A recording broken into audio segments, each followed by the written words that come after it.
Hello, welcome to today's edition of Route 664, the Road to Human Kindness. I'm Winston, and we talk about 664 on this program, what it means to the public and the potential that it has to change the world. We also call it social charity. Reason for social charity as a name is it's very close to Social Security.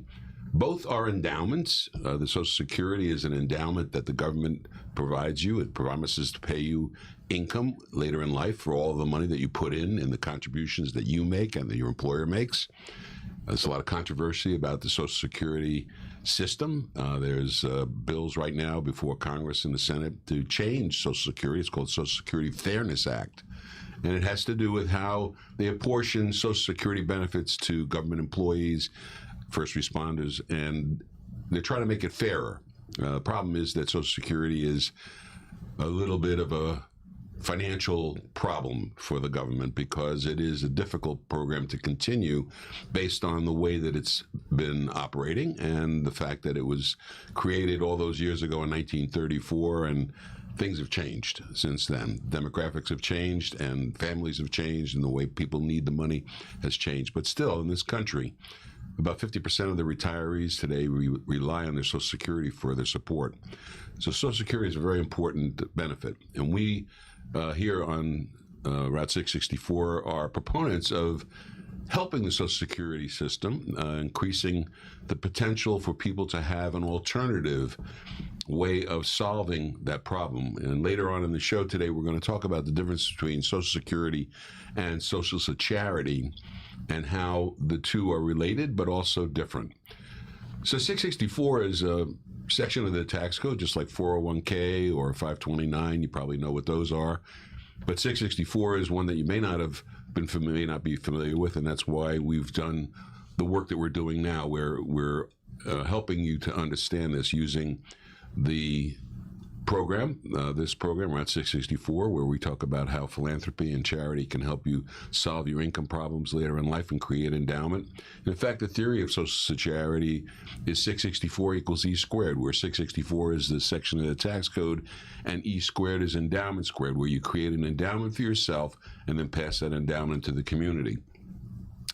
When we talk about this, there's a lot of confusion. There's a lot of I don't want to say it's confusion. It's kind of complex. There's a ceiling of complexity that people run into, and we've gotten quite a few questions from our listeners about how this actually works. You know, what is the principal things that you need to look at? What are the things that you need to know about? And when we come back from this short commercial break, we're going to talk about those questions. We're going to have a session of question and answers where hopefully it'll clarify things for you. We'll be right back.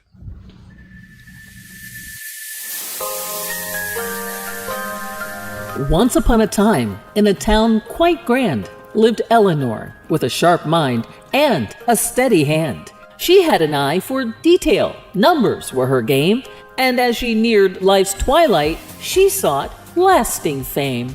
One day, fate smiled with a windfall so bright. Eleanor saw a chance to set things right. She found Section 664, a tax code so rare. But for CRUTs and CRUTs, you're gonna need an engineer, an endowment engineer, savvy and wise. She crafted a plan, a legacy in disguise, a trust for her grand twins, income to provide. But with a twist, they must serve, and must they, with pride. The twins took the challenge and they ran with glee, establishing a center, a place for all to see. For animals and seniors, a haven of care, a place where love and kindness would flourish with flair. So remember, dear friends, as you navigate life, social charity can ease your strife. With a heart full of giving and a mind so keen, you too can create a legacy unseen. Plan, prosper, pass on. That's the power of 664.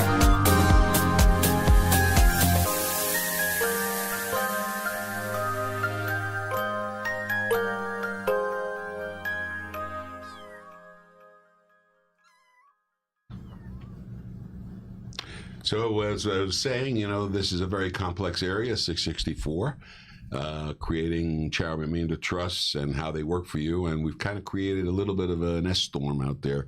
People are wondering what's going on, how do you do this? And so I've asked my questioner in chief to help us with the questions that we got from the audience. Oh, I'm so full of questions. That's Sometimes good. annoyingly so. But That's all right. So we've got some questions. I've tried to organize them in some semblance of order from listeners and viewers. So we'll get to the first question. I'm 58 years old and I have $500,000 that I'd like to split between two charities using tax code 664 and provide income for myself for at least the next 30 years. What type of CRT would be most beneficial for my situation? A charitable remainder annuity trust, CRAT, as I like to say, or a charitable remainder unit trust, a CRUT, and why? Okay, so the difference between a CRAT and a CRUT, a charitable remainder annuity trust and a charitable remainder unit trust. A charitable remainder annuity trust is fixed. You put in the $500,000, and whatever percentage you decide that you're going to take from that trust, that is fixed at the very beginning, and it stays that way for the entire life of the trust and the entire time that you're receiving benefits. So if you set up, for example, a 5% charitable remainder unit trust for $500,000, you're going to get $25,000 a year for the rest of your life, and that is guaranteed by the charitable remainder trust itself and the funds in it. A unit trust is a variable trust where you put in the $500,000, and that can be invested in anything that the financial planner that you use wants to invest it in, and it can grow, and the amount that you receive is variable. It's based on 5% of the value of that trust. So if you're 58 years old and you have quite a bit of time ahead of you before you may want to take the retirement, you may want to defer the payments and let it grow in a unit trust and take the payments out later on at a higher level than just what you would pay for if you just put it in at that point. And that the other issue is, what is the purpose? Is there a dual purpose? Is there a tax deduction that you're looking for as well? Or is it just to get the assets into the trust to protect them and to create the income for yourself? So unit trusts and annuity trusts, this is one of the reasons why you need an endowment engineer, because those questions that we're asking are specific with that. That's one of the things that people want to know how to deal with it. Okay, next question. How do I determine the fair market value of assets for a CRT, charitable remainder trust? Yeah, that's very important, because when you're making the contribution to the trust, if you're using non-cash assets, the government requires you to have a specific type of appraisal on those assets. Now, obviously, if you're giving stock that's listed on the stock exchange, that's pretty easy. They can take the number of shares that you're looking, go and check it out, what the price is on that particular day that you're making the gift, and that value is what they would ascribe to that portfolio. However, if you're using real estate, or if you're using, let's say, closely held corporate stock, those things are hard to value assets, and they require an appraisal, and it's an in-depth appraisal by a legitimate, or not a legitimate, but a tax appraiser, somebody who actually has the credentials to do tax appraising. And that's a very important part of setting up the charitable trust, having that appraisal in place, because you're going to have to report that, and it has to be satisfactory to the government for it to qualify. So the appraisal comes before the engineer? The appraisal is probably part of what the engineer is going to tell you to do in order to be able to determine how to utilize the charitable trust in the best way possible. So, for example, if somebody in, let's say in this case, this individual has appreciated assets, the asset that they're trying to give is appreciated. Let's say it's real estate. So they have a piece of real estate that's appreciated in value. It's hard to determine what the perfect solution is to that problem without knowing more about the property itself. For example, if somebody uses vacant land and you're creating an income stream that has to be paid out of that trust, and there's no income being produced by the land, then you don't want to have income paid out, because you'll be receiving pieces of land. So what happens is you can set up what is called a net income trust. If there's no income, it can't pay it out. But when the land gets sold, you can flip it to a standard charitable remainder trust or other form of trust, so that you can get the income out of it on a regular basis. Okay. Next question. Okay. Given my age and the 30-year time frame, what payout rate would you recommend to balance my income needs with the charitable remainder while ensuring compliance with the 10% minimum charitable deduction requirement? Yeah, well, there's actually there's a formula that the government applies to these charitable remainder trusts to determine that the income percentage that you're taking out is going to allow for there to be a legitimate gift to charity at the end of at least 10%. So what that means is if you set up a charitable remainder trust and you're age 58 and you have a 30-year window, you're going to be hard-pressed to be able to take out, let's say, 10% a year, because the government's not going to think that you're going to earn 10%. In fact, government gives a number called the annual federal rate on a monthly basis. They publish that. They actually publish this rate to use for this kind of an evaluation.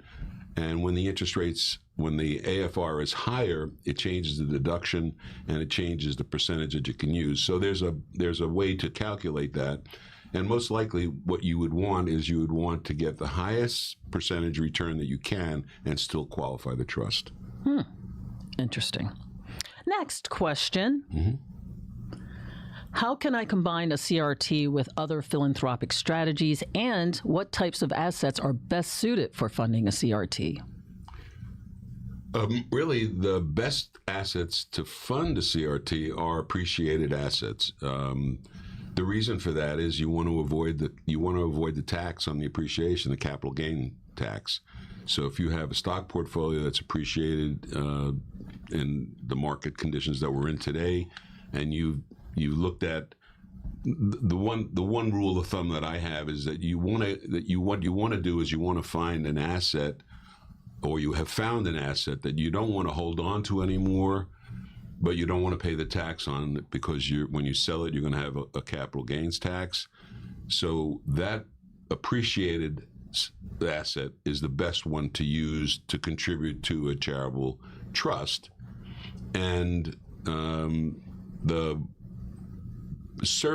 what the charitable trust does is it creates the gift at the end of life, or at the end of a term of years, as up to 20 years.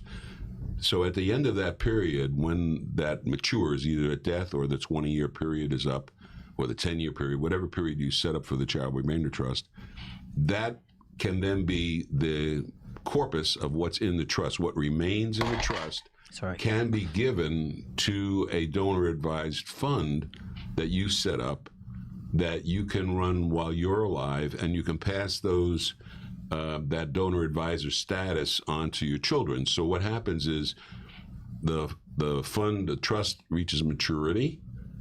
The assets that are left in the trust now move into a fund in your name. Let's say the John and Mary Doe family fund at a donor advised fund holder, usually a community foundation.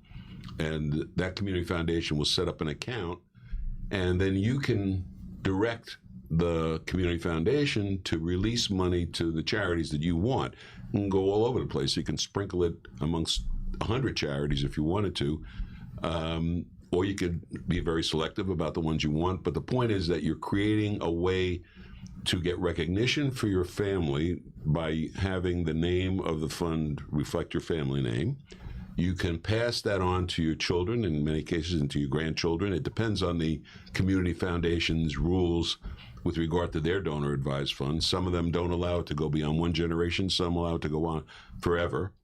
And then like I always say, in my family situation, I want my great-grandchildren to know who I was and to know that I was philanthropic. And so I've set up a fund, and they're going to be the advisors to that long after I'm gone, and they'll know who their grandfather was, their great-grandfather.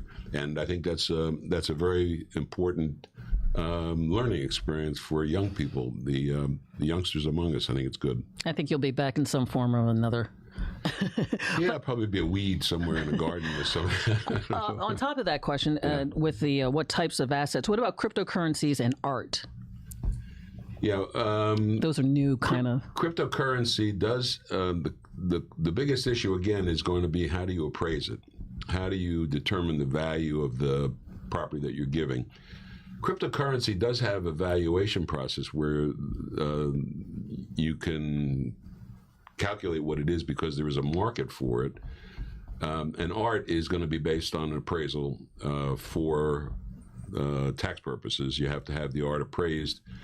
And it goes along with other kinds of collections. Also, people have stamp collections. They have collections of horses. Baseball cards, my uncle has. Yeah, baseball cards. Some people have classic cars. Yeah. And all of those things, because they're hard to value assets and you can't find a value for it anywhere else, it has to be established by a qualified appraiser at that time. And sometimes it's difficult to find a qualified appraiser to deal with some of these things.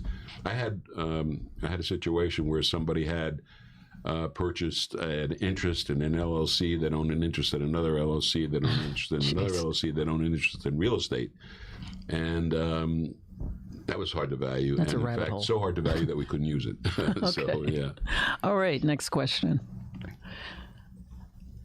What What are the potential risks associated with CRTs? Okay, I think the biggest risk with CRTs would be the government. Just like they want to change, everything is subject to change. And these are acts that Congress passed in the past. And because things change, the needs of government change, the way government operates changes. And so there is a potential for them to come back and change it. But on a scale of 1 to 10, assuming that 10 is most likely to change and 1 is least likely to change, I would say 1 is where they're at. They're least likely to change the charitable intent. And the reason for that is they're the ones that created this in the first place. In 1969, they knew that following Lyndon Johnson's Great Society and his war on poverty, how's that working out? The demographics of the country were going to be such that there would need to be something to help in the entitlement issue. And right now, what we have is we have a government that our federal government is giving or is handling entitlements to its citizens in the form of Medicare or Medicaid or Social Security. Those are entitlements that are government administered and funded by tax dollars.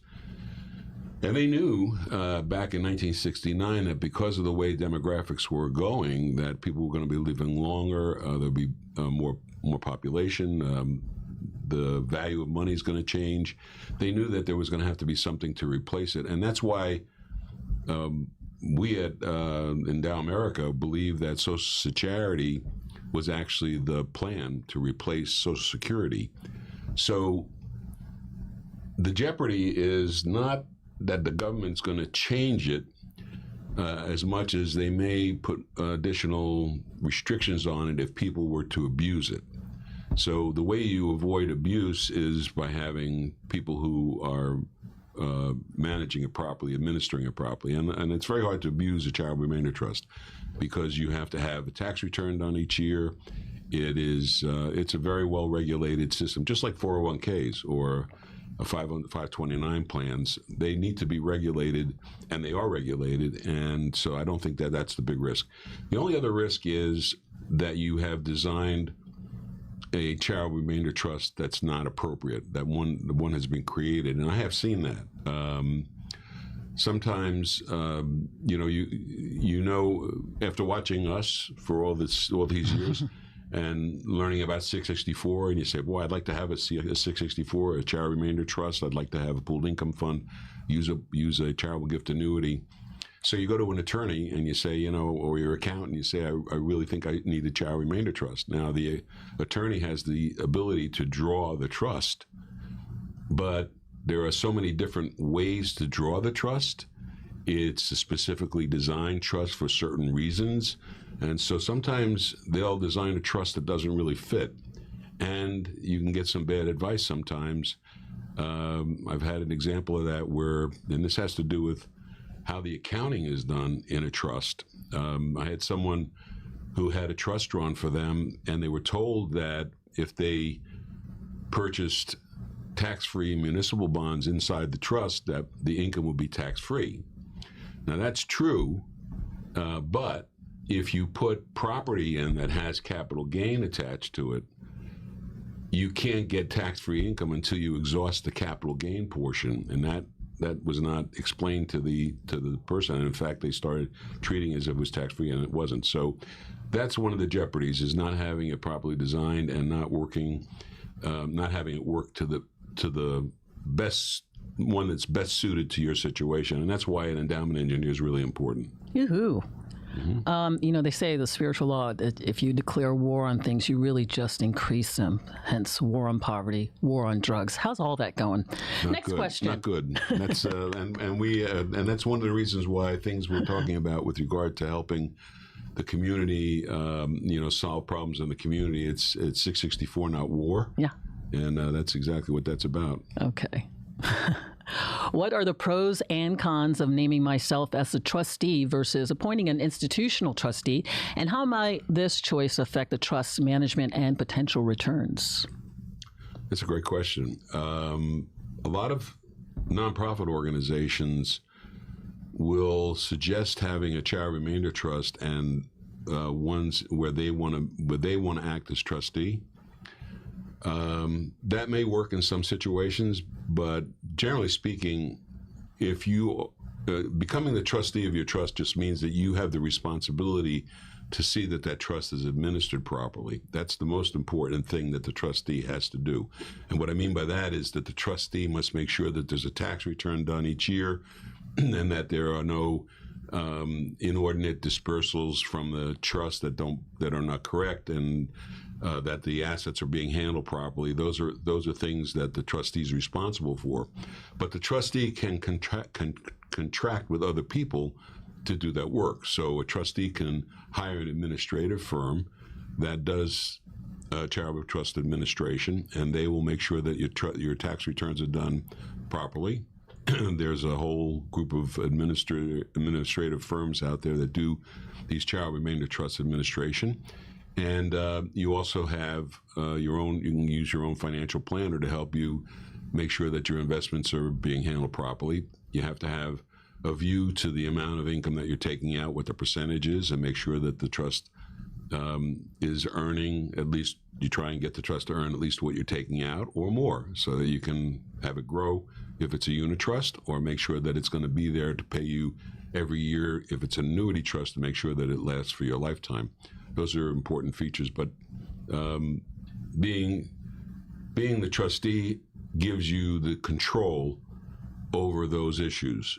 And I think most people want to have control over that, and that's child remainder trusts are different than charitable gift annuities or pooled income funds in that regard, because charitable gift annuities and pooled income funds are charity driven, where they're controlled by the charity, but the child remainder trust is individually controlled, and it's important that you have your own trust drawn to fit your situation, and that you understand. The most important issue is you understand what you're doing. If you don't understand what you're doing, you have a problem.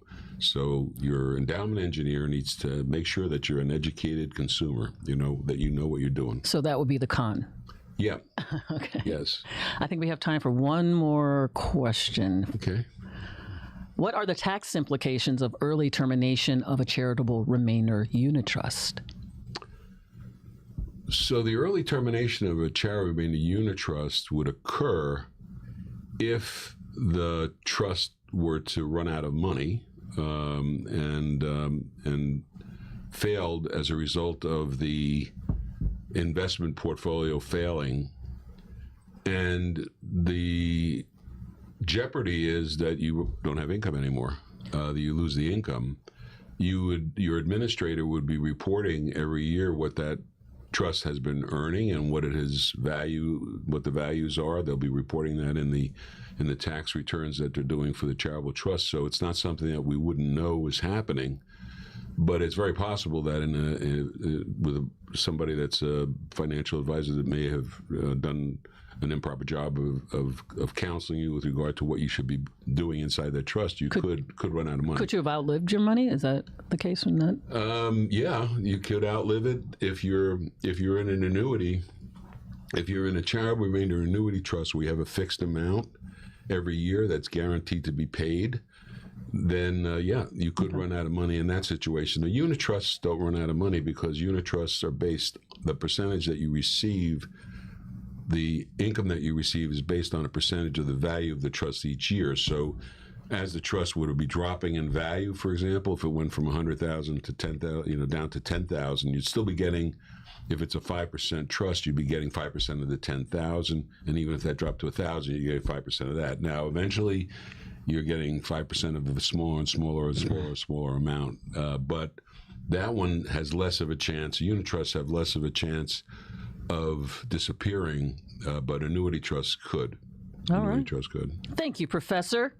You bet, and thank you for the opportunity to actually. What we're doing is kind of like more with less. Yeah. And those are the podcasts that we do. In case you haven't seen those on Spotify, they're dropped every Wednesday, and we talk about the courses that we offer in the 664 Academy to the Discovery 664 Academy. And at 664discovery.com.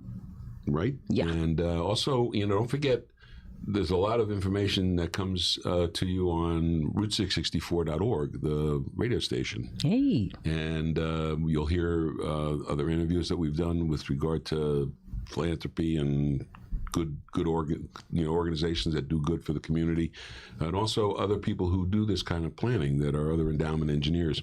When we come back from this break, we're going to talk about the differences between Social Security and social charity, and I think it's a really interesting comparison. So don't go away.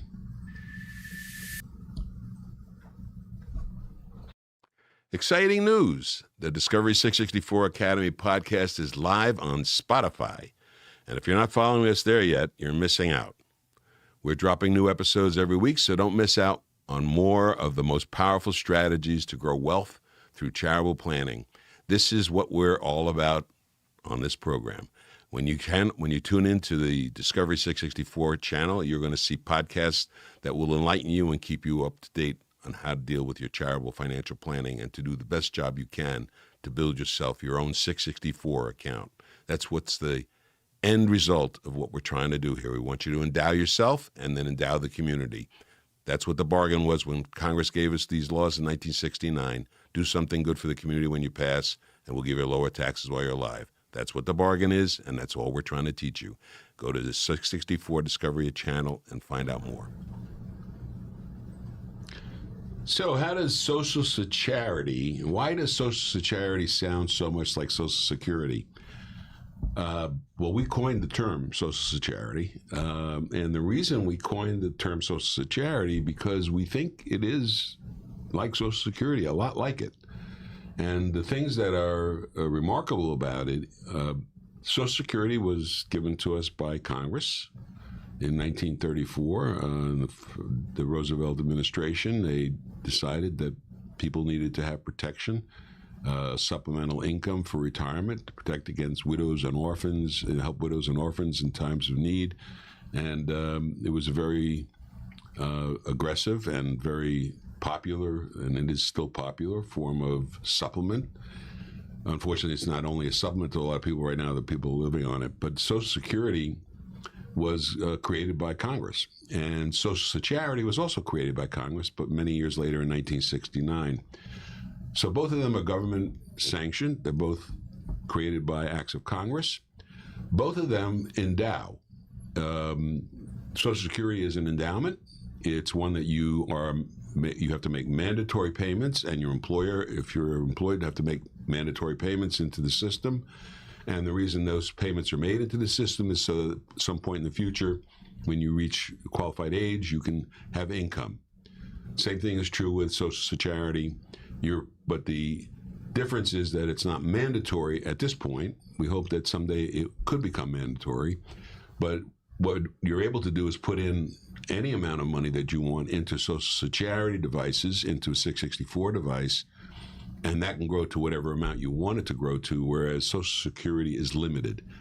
And that's one of the differences between the two. Social Security is limited in scope as to what you can put in.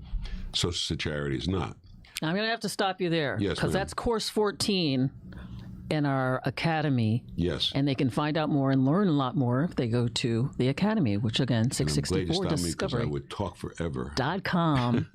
And we're out of time. We are. And thank you very much for joining us today on Route 664, the Road to Human Kindness. Join us again next week. Same time, same station. Have a great week.